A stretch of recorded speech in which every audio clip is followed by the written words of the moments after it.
Good morning, everybody, and welcome to my speech and language vlog, so to speak.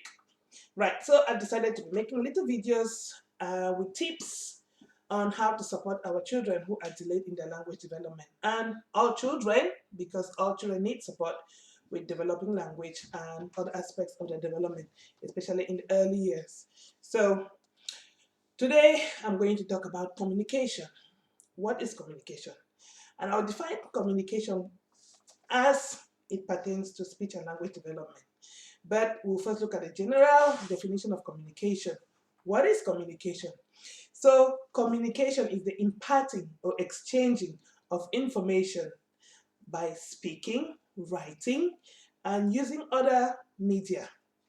So, it means that we're sending and receiving information such as through phones or other communication devices, computer. So important thing about communication is the sending and receiving of information. That is key. So how do you send information? So with respect to our children, we speak to them. So speaking is verbal communication. Now we can also communicate non-verbally, like through pointing, through eye contact, through our facial expression, and through our body language. So, and also through writing. So, communication can be verbal or non-verbal. And we can also use other media like pictures and braille to communicate. So, the breakdown. So, the definition implies two or more people are involved in communication. And as such, one sends the message and the other receives the message. And in the context of speech and language development, our goal is to send a message to our children so that they can understand and respond back to us. So language and speech and language development involves what we can hear and what we can speak. So receptive and spoken. Okay? Right, so we need to be able to know that our children can hear and then help them to speak. So we have a very big role to play in speech and language development. Right, so um, as parents, we have, I believe we are the first educators of our children, and we have a massive, massive role to play in how our children develop language. Now, it's not saying that I'm not saying that you determine whether your child will speak at the right age or that they'll start communicating at the right age of the stage of their development. We do not know why some children are delayed, but we can contribute to their development. We have a big part to play to contribute to their learning and development. And as such, it starts from when they're in the womb. Children can hear right from gestation 6 months, so about 24 weeks. Babies have already developed their auditory capacity, so they can hear. So people are encouraged to sing to the babies, talk to the mom while they stay in there, and when they're out, you start early interaction, smiling, talking to them, touching them, so that they start picking these language cues. And the more you talk to your children, the more the brain develops in the area of communication. We're going to talk about language development in another brain development in another episode. So our goal in communication is to help our children talk, or is to help them express their needs, to be able to request things from us.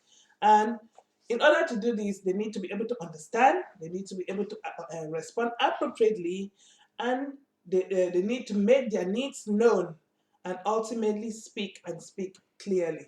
So that's our goal. Help our children communicate. Now, and as such, we are going to look at the rules of communication. If there is going to be a speaker and a listener, then there must be rules on how to communicate. and they must be able to communicate in a language that they both can understand. So for example, if I meet a Russian today, I know nothing about Russian. I cannot speak Russian. So if I meet a Russian today and I'm just speaking my dialect to them, they'll look at me as if I'm from the moon, because they will not be able to understand me, and I will not be able to understand them if they speak. So when we're communicating, we need a common language which we both can understand. Another thing is, one person speaks and another listens. So if I'm speaking, you listen, and if you're speaking, I listen. So it's the same thing with children. We have to teach them to take turns in making conversation. So that's why we play turn-taking games, like you roll the ball and I roll it back. That may seem like just a fun game, but it helps with our speech and language development, because it teaches them that if it is my turn, you have to wait. And if it is your turn, I have to wait. So conversation involves two people, and there must be rules like you speak and I listen, I speak and you listen, and we must be able to communicate in a language that we both can understand. So when children don't yet understand the language, we can use signs. Sign language is also a means of communication. We can use gestures. We can point to things, because we will both understand that this is what I'm trying to tell you. So if I point to a bottle of juice, or if I point to bread or an apple, or if the child does that, they're trying to tell me that this is what I want. They may not be able to say it yet, but they are communicating. So those are some of the rules of language development. And the language has structure, but all that comes a bit later. So our early focus is to get them to start using words. And this is what we're going to be talking about in the next coming episodes. There are also skills involved with language development. There are quite a few skills involved in the language development, and children have to learn all these skills before they'll be able to use them. So, for example, if a child cannot hear, then they will never be able to speak to you, because they cannot respond to something to a stimuli or a stimulus that they have not perceived. So one of the most important things to do when a child is delayed in their language development is to get their hearing checked. Because if a child cannot hear you, the child will never be able to really respond to your communication, because yes, they will be able to smile. If they smile, that's social communication, that's intuition. They can pick up these skills. But if we want them to talk, they should be able to hear in order to talk. And that's one of the causes of speech and language delay, because if a child cannot hear, then they cannot communicate. So we're going to look at the different skills that the child needs to learn in order to communicate. And language development for a child is a process. As an adult, we can talk, we just go on talking, and we talk to children and expect them to just speak back to us, and we expect it to just happen. But that's not the case. It involves a variety of processes for a child to be able to hear what you said, all the way process it, and then respond with words. So it's something that we need to talk about, so that when you know what they need to learn in order to speak, then you can be able to help them even more. So we're going to be looking at things like that in the future.